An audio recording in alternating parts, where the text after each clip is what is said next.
और देश के एक एक मतदाता को अपमान किया है नरेंद्र मोदी ने। नरेंद्र मोदी बताए कि वह कौन सा जादू है नरेंद्र मोदी के पास, जो नरेंद्र मोदी ये ऐलान कर रहा है कि देश के मतदाता नरेंद्र मोदी को ही चुनाव में जिताने वाले हैं। ये ज्योतिरादित्य सिंधिया को सोचना चाहिए कि आपको वो माधवराव सिंधिया का पुत्र अगर मानते हैं तो फिर परिवारवाद क्यों नहीं होगा। पीयूष गोयल को अगर वेद प्रकाश गोयल का संतान नहीं मानते हैं तो पीयूष गोयल को सवाल उठाना चाहिए, और अगर मानते हैं तो फिर ये परिवारवाद नहीं है तो और क्या है मोदी जी। और नरेंद्र मोदी ने कानून ला रहे हैं, झूठ बोलने वाले को 3 साल की जेल हो जाएगी। मैं चुनौती देता हूं नरेंद्र मोदी, अगर भूपेंद्र रावत झूठ बोल रहा है तो ये दिल्ली में मैं हूं, आपका थाना, आपकी पुलिस, आपका कानून है, जरा गिरफ्तार करके मुझे दिखा दो, सिद्ध कर दो कि मेरा आरोप झूठा है।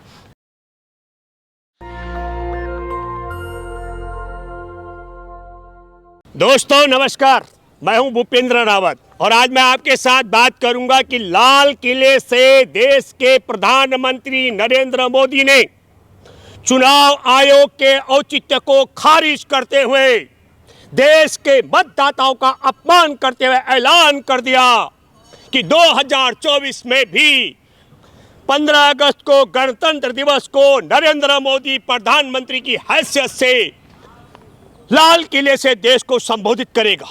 कैसे संभव हो सकता है? इसके पीछे 2 बड़े कारण हो सकते हैं। एक, जो हमारे देश में कुछ मित्र सवाल उठाते हैं ईवीएम की सेटिंग का, और दूसरा जो हमारे देश के मुख्य न्यायाधीश को चुनाव अधिकारियों के चयन से अलग करने का षड्यंत्र है। तो हमको लगता है कि क्या नरेंद्र मोदी देश के मुख्य न्यायाधीश सुप्रीम कोर्ट के उन्हें चुनाव आयोग के चयन से अलग करके और अपने चहेते मंत्री को शामिल करके ईवीएम में हेरा फेरी और तोता की तरह चुनाव अधिकारियों का चयन करके इसका कॉकलेट बना करके यह ऐलान इसलिए किया गया है क्या? मैं बात इसलिए कहना चाहता हूं, इसका संज्ञान लेना चाहिए देश के सुप्रीम कोर्ट को और देश के एक एक मतदाताओं को। अपमान किया है नरेंद्र मोदी ने। नरेंद्र मोदी बताए कि वह कौन सा जादू है नरेंद्र मोदी के पास, जो नरेंद्र मोदी ये ऐलान कर रहा है कि देश के मतदाता नरेंद्र मोदी को ही चुनाव में जिताने वाले हैं। और 3 बड़ी बातें नरेंद्र मोदी ने कही। हमारे देश में अभिशाप बताया गया है परिवारवाद को, और मैं बताना चाहता हूं नरेंद्र मोदी के मंत्रिमंडल में पीयूष गोयल, वेद प्रकाश का बेटा हर वेद प्रकाश केंद्रीय राज्य मंत्री थे अटल बिहारी वाजपेयी के सरकार में। बिल्कुल सही कहा नरेंद्र मोदी ने कि कुछ राजनीतिक पार्टियों के वारिस इस देश में घुन की तरह है, जिस तरीके से पीयूष गोयल की तरफ इशारा किया गया है। दूसरा, धर्मेंद्र प्रधान, जो डॉक्टर देवेंद्र प्रधान के पुत्र है, भाजपा के पूर्व सांसद, ये वंश बेला है, यह है परिवारवाद, केंद्र में मंत्री है। मैं दूसरा जिक्र कर रहा हूं 2 केंद्रीय मंत्री जिनमें आपने कई बार नाम भी सुने होंगे। ज्योतिरादित्य सिंधिया, जो विजय राजे सिंधिया का पोता है, और वह माधवराव सिंधिया का पुत्र है। इसे कहते हैं वंश के, क्या कहते हैं, परिवारवाद। ये भी घुन की तरह है। कांग्रेस से चुनकर किस तरीके से पैसे का खेल हुआ या ईडी फीडी के डर था। ये कर्नाटक का मुख्यमंत्री जो बनाया गया था बसवराज बोम्मई, उसके पिता भी एसआर बोम्मई कर्नाटक के पूर्व मुख्यमंत्री रहे। ऐसे में एक लंबी सूची भारत में उन लोगों की जो देश के आजादी के खिलाफ थे, उनके भी परिवारवाद में देश के अंदर 90 राजनेता देश भर में है। ये मैंने 4 का जिक्र इसलिए किया क्योंकि ये आपके सामने है। एक राज्य का मुख्यमंत्री परिवारवाद का और 3 केंद्र में मंत्री हैं। तो नरेंद्र मोदी माधवराव सिंधिया का संतान के रूप में ज्योतिरादित्य सिंधिया को नहीं मानते क्या? ये सवाल मैं इसलिए कह रहा हूं कि परिवारवाद पर सवाल किया जा रहा है। मैं नहीं कह रहा हूं, ये ज्योतिरादित्य सिंधिया को सोचना चाहिए कि आपको वो माधवराव सिंधिया का पुत्र अगर मानते हैं तो फिर परिवारवाद क्यों नहीं होगा। पीयूष गोयल को अगर वेद प्रकाश गोयल का संतान नहीं मानते हैं तो पीयूष गोयल को सवाल उठाना चाहिए। और अगर मानते हैं तो फिर ये परिवारवाद नहीं है तो और क्या है मोदी जी? धर्मेंद्र प्रधान, डॉक्टर देवेंद्र प्रधान के पुत्र अगर मोदी नहीं मानते हैं तो फिर ये बड़ा सवाल है, और मानते हैं तो ये परिवारवाद है कि नहीं है। मैं दूसरा जिक्र करना चाहता हूं भ्रष्टाचार को लेकर के। ट्रांसपेरेंसी इंटरनेशनल के मुताबिक दुनिया के देशों में भ्रष्टाचार में 80 नंबर है हमारा, 80 नंबर। ईमानदारी पर उसके बाद 1 नंबर, 2 नंबर, बेईमानी में 3 नंबर, 80वें पायदान में है भारत। ये रिपोर्ट है पिछले 9 साल की, और ये रिपोर्ट है जो अभी लाल किले से ऐलान किया गया। और ऑक्सफैम की रिपोर्ट के मुताबिक मैं जिक्र करना चाहता हूं भ्रष्टाचार का। और बहुत गाल बजाए जा रहे हैं जीएसटी के विषय में। जो भारत का टैक्स है 64% हिस्सेदारी, देश के सबसे गरीब 50% आबादी से देश की 64% हिस्सेदारी टैक्स से वसूली जा रही है। तब सवाल उठाते हैं कि 5 किलो अनाज दे रहे हैं। ये मैं नहीं कह रहा हूं, नरेंद्र मोदी की सरकार का कोई भी अर्थशास्त्री बैठे, मैं दावे के साथ में कह सकता हूं कि ऑक्सफैम की रिपोर्ट के मुताबिक भारत का जो टोटल रेवेन्यू इकट्ठा होता है उनमें 50% लोगों से 64% टैक्स कैसे लिया जा रहा है? दही पे टैक्स, चावल पे टैक्स, आटे पे टैक्स, पेन पे टैक्स, पेंसिल पे टैक्स, दवा पर टैक्स, बेड, हॉस्पिटल के बेड पर टैक्स। और मुझे तो लगता है कई लोग कह रहे थे नरेंद्र मोदी के आने से पहले शौचालय पर टैक्स नहीं था, 1 रुपए 2 रुपए था सुलभ का रेट, वह 1 रुपए 2 रुपए की बजाय 2 रुपए और 5 रुपए कर दिया गया। हमको तो लगता है कि उसमें भी हगने मूतने में भी मोदी टैक्स हुआ। जो लोग सुलभ शौचालय इस्तेमाल करते होंगे उन लोगों को भुगतना पड़ता है। मैं मेट्रो में सफ़र करता हूं, पहले 1 रुपए देना पड़ता था, 2 रुपए देना पड़ता है, और महिलाओं को 5 रुपए देना पड़ता है। ये मैं आपको कहना चाहता हूँ।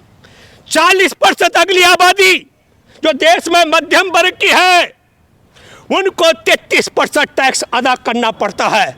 64 और 33 आप समझ रहे हैं, और ये हो गया 97% टैक्स। और भारत के जो 10% धनवान हैं उनको टैक्स कितना देना पड़ता है? मात्र 3%। कितना धन है भारत के 166 लोगों के पास? इतना धन पहुंचा दिया नरेंद्र मोदी की सरकार ने। जितना धन 70 करोड़ आबादी के पास देश में है उतना धन मात्र 166 लोगों की झोली में भर दिया है। ये भ्रष्टाचार नहीं है तो और क्या है? पूछो नरेंद्र मोदी से, क्या ऐसा संभव हो सकता है कि देश के सबसे गरीब निर्धन लोगों से 64% टैक्स वसूला जा रहा है, और फिर गाल बजाते हैं, कहते हैं हम 5 किलो राशन फ्री भी दे रहे हैं। मैं हिडनबर्ग की रिपोर्ट के बाद का जिक्र करना चाहता हूं। हिडनबर्ग की रिपोर्ट में आप सब लोगों ने देखा था कि किस तरीके से शेयर बाजार में 163 पेज की इस्तीफे की रिपोर्ट भेजी है। अडानी के बंदरगाह में ऑडिटर के तौर पर डेलाटर ने इस्तीफा दे दिया, और 163 पेज की रिपोर्ट इस्तीफे के रूप में जो भेजी गई है शेयर बाजार में, उसका कारण क्या है? हिडनबर्ग की रिपोर्ट में क्या था? शेयरों की कीमत में हेराफेरी का आरोप, पूरी पड़ताल थी, खातों में धोखाधड़ी का मामला था, और फर्जी कंपनियों के जरिए धन गुपचुप लेन देन का आरोप था। और ये ऑडिटर ने उस हेराफेरी को पकड़ लिया तो अडानी नहीं मानता है, और अडानी जब नहीं मानता है तो ऑडिटर ने 163 पेज का इस्तीफा दिया है। और उसी हिडनबर्ग की रिपोर्ट के बाद खुलासा हुआ कि भारत में भले ही 20 जवानों की हत्या के बाद चीन के ऐप्स बंद कर दिए गए थे, लेकिन आपको बताता हूं 63 अरब अमेरिकी डॉलर इसके अडानी के कंपनी में लगाने वाला चांग चुंग लिंग चीन का नागरिक है। तो मैं ये बात भी कहना चाहता हूं, ये भ्रष्टाचार ही नहीं, देश के साथ गद्दारी भी है, क्योंकि चीन का 63 अरब अमेरिकी डॉलर अडानी की कंपनी में लगाने वाला नरेंद्र मोदी का यार है, और नरेंद्र मोदी ने उसे बंदरगाह दे दिए, और बंदरगाहों की ऑडिटिंग करने में हेरा फेरी हो रही है, ऑडिटर ने इस्तीफा दे दिया। क्या ये भ्रष्टाचार नहीं है? नरेंद्र मोदी मुंह खोले, और नरेंद्र मोदी ने कानून ला रहे हैं झूठ बोलने वाले को 3 साल की जेल हो जाएगी। मैं चुनौती देता हूं नरेंद्र मोदी, अगर भूपेंद्र रावत झूठ बोल रहा है तो ये दिल्ली में मैं हूं, आपका थाना, आपके पुलिस और आपका कानून है। जरा गिरफ्तार करके मुझे दिखा दो, सिद्ध कर दो कि मेरा आरोप झूठा है। और तब इस 63 अरब अमेरिकी डॉलर में जो मैं अनुमानित हिसाब लगाता हूं 50 खरब रुपए अकेले चीनी नागरिक के अदानी की कंपनी में निवेश हो रखे हैं। और मैं भ्रष्टाचार का एक और जिक्र आपको बताता हूं। 15 अगस्त 2021 को तालिबान की सरकार बनती है अफगानिस्तान में, और 16 सितंबर को अदानी के पोर्ट में, मुद्रा पोर्ट गुजरात में 21,000 करोड़ की 3,000 ड्रग्स, 3,000 किलो हेरोइन पकड़ी जाती है। जरा सोचिए आप, ये पार्ट ऑफ भ्रष्टाचार नहीं है? छोटा सा आरोप लगने पर आपने नूह में बिना जांच पड़ताल के अवैध तरीके से नूह के गरीबों के घर और उनकी रोजी रोटी के ठिकाने ध्वस्त कर दिए। पर क्या बुलडोजर नहीं है मोदी तुम्हारे पास? नहीं है मुद्रा पोर्ट पे ले जाने के लिए बुलडोजर?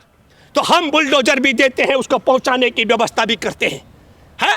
और मैं ये बात इसलिए कहना चाह रहा हूं, आज की तारीख में मुद्रा पोर्ट भारत का सबसे बड़ा स्मगलिंग का जरिया और अड्डा बन चुका है। पूरे भारत के अंदर जो चरस, गांजा, अफीम, स्मैक, हीरोइन सप्लाई हो रही है, वह सारी की सारी मुद्रा पोर्ट के माध्यम से, तालिबानियों के माध्यम से और आईएसआई के एजेंटों के माध्यम से, संघ के एजेंटों के माध्यम से अदानी की एयरपोर्ट से पूरे भारत में सप्लाई की जा रही है। ये उदाहरण दिया मैंने 21,000 करोड़ का, आंकड़े बहुत लंबे हैं। और तब मैं ये भी सवाल करना चाहता हूं कि क्या हमारे देश में चुनाव आयोग को तोता बनाने के लिए सुप्रीम कोर्ट के फैसले को बदली करके मुख्य न्यायाधीश को अलग करने का ये क्या पार्ट ऑफ करप्शन नहीं है, भ्रष्टाचार नहीं है? जांच एजेंसियां, ईडी, सीबीआई, एनआई, एनसीडीएल, सबके जो छापेमारी हो रही है अपनी इच्छा पर, जिसको चाहो छापा डलवा दो, जिसको चाहो उठवा दो, जिसको चाहो बदनाम करा दो, कि ये भ्रष्टाचार नहीं है? नरेंद्र मोदी ने कहा, ये मैंने छोटा छोटा दिया, बड़े बड़े भ्रष्टाचार भी हैं। क्या नीरव मोदी को भगाना, विजय माल्या को भगाना, ललित मोदी को भगाना, अपने चहेते अरबी अदानी के समधी को भगाना, ये भ्रष्टाचार नहीं है मोदी? तो और क्या है? हमारा पैसा ताली बजाकर बैंकों में, और बैंकों से पैसा दे देते हैं आप ललित मोदी को, नीरव मोदी को, विजय माल्या को और अदानी के समधी को, और उनको एयरपोर्ट से 9-2-11 कर देते हैं। ये भ्रष्टाचार है कि नहीं है? तुष्टीकरण की बात मोदी ने की, बिल्कुल हम कह रहे हैं तुष्टीकरण हो रहा है। आप क्या ये तुष्टीकरण नहीं होगा कि हमारे देश के अंदर, हमारे देश में आपको और हमको सबको समझना चाहिए कि किस तरीके से 2017 में, मैं जिक्र कर रहा हूं उन्नाव का, भाजपा के विधायक ने नाबालिग 17 साल की लड़की से बलात्कार किया। भाजपा की सरकार थी, उसका मुकदमा दर्ज नहीं किया गया। यह तुष्टीकरण का मामला है, यही है तुष्टीकरण। और तब उस लड़की को आत्मदाह का प्रयास करना पड़ा भाजपा के मुख्यमंत्री योगी के दहलीज पर। तब एफआईआर तो दर्ज हुई, लेकिन उसकी सजा आप सब लोगों ने देखी। किस तरीके से उस लड़की के गाड़ी में बैठी थी, गाड़ी से कुचला गया, जिसमें उसकी मौसी और चाची की हत्या हो गई।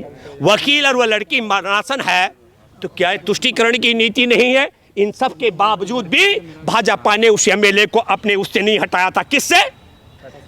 पद से। 8 साल की 2018 का मैं जिक्र कर रहा हूं, 8 साल की मासूम गुजरों की लड़की जम्मू का मैं जिक्र कर रहा हूं।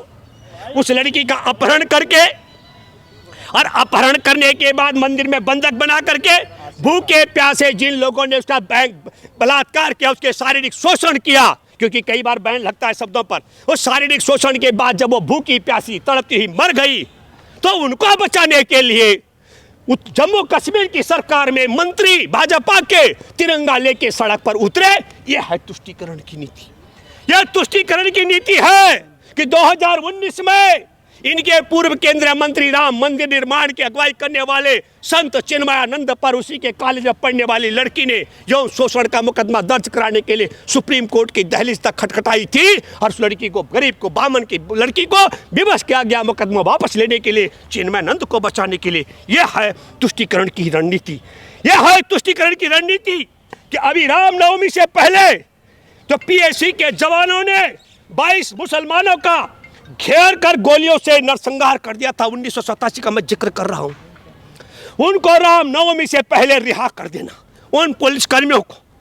यह है तुष्टीकरण की नीति कि 2002 में दंगों में गुजरात का मैं कलोल का जिक्र कर रहा हूं, जहां 11 लोग मुसलमानों को जिंदा जलाया गया था। उन्हें रामनवमी से पहले रिहा करके, रामनवमी से पहले तलवारें बांट करके क्या संदेश आपने दिया? आपने संदेश दिया कि दंगाई, बलात्कारी, हत्यारों को हम रिहा करते हैं, हमारी सरकार संघियों की सरकार है। यह है तुष्टीकरण की नीति। इससे बड़ा तुष्टीकरण का और कोई उदाहरण मालेगांव बम धमाके में मैं आपको जिक्र कर रहा हूं। 6 लोगों की जान चली गई थी और 101 लोग घायल हो गए थे। और 2008 का जिक्र कर रहा हूं। अरे प्रज्ञा ठाकुर, जिसकी मोटरसाइकिल में बम रखा गया था, वहां पर धमाका करने के लिए उसको जमानत पर सांसद बना दिया। यह है तुष्टीकरण की नीति। दिल्ली में दंगा फैलाने के लिए जो भाजपाई नेता अनुराग ठाकुर, सांसद परवेज वर्मा, अभय वर्मा और कपिल मिश्रा, जिन पर दिल्ली हाई कोर्ट के जज डॉक्टर एस मुरलीधर ने तब मुकदमा दर्ज करने के लिए आदेश दिया था, देर रात को जस्टिस दिल्ली हाई कोर्ट के जस्टिस का ट्रांसफर कर दिया गया इनको बचाने के लिए। यह है तुष्टीकरण की नीति। नूह में बगैर कोर्ट कार्रवाई के, बगैर अदालती आदेश के, बगैर नोटिस के नूह में सैकड़ों लोगों की दुकानें और घर बुलडोज कर दी गई। यह है तुष्टीकरण की नीति। और तब मैं ये कहना चाहता हूं मेरे दोस्तों, आप सब लोगों से कि तुष्टीकरण करने वाले संघी भाजपाई, भ्रष्टाचारी ये भाजपाई, परिवारवादी भाजपाई, और हमारे देश के अंदर एक और बात नरेंद्र मोदी ने की, बड़ी बात। कहा पहले भाई और बहनों, अब कहा पूरा परिवार मेरा है। तो नरेंद्र मोदी, हम जानना चाहते हैं कि मणिपुर में जिस सूबेदार की पत्नी को नंगा करके घुमाया गया, बलात्कार किया गया, वहां तुम्हारे परिवार के सदस्य है कि नहीं? जिस आदिवासी लड़की 21 साल की, उसकी हिफाजत के लिए उसका पिता और भाई आया था, उनकी हत्या कर दी गई, वो तुम्हारा, और उसको नंगा करके घुमाया गया, बलात्कार किया गया, वो तुम्हारे परिवार के सदस्य है कि नहीं? बिल्किस बानो, जिसके परिवार के 14 सदस्य मारे गए, गैंग रेप किया, वो तुम्हारे परिवार की बेटी है कि नहीं? किरण नेगी, जिसके साथ बलात्कार हुआ, उसके हत्यारों को बाइज्जत तुमने बरी करा दिया, वो तुम्हारे परिवार की बेटी है कि नहीं? मैं जरा जानना चाहता हूं, जो पहलवान बेटियां आज भी यौन शोषण के आरोपी ब्रजभूषण के खिलाफ संघर्ष कर रही है, वो तुम्हारे परिवार की बेटी है कि नहीं? अंकिता भंडारी, जो भाजपा के मंत्री के रिसोर्ट में जिसकी हत्या कर दी गई देह व्यापार में न शामिल होने पर, वो तुम्हारे परिवार की बेटी है कि नहीं? ये नूह में जिनके घर और दुकानें खत्म कर दी गई, वो तुम्हारे परिवार के हैं कि नहीं? जिन 5-6 लोगों की जान चली गई, ये तुम्हारे परिवार के सदस्य हैं कि नहीं?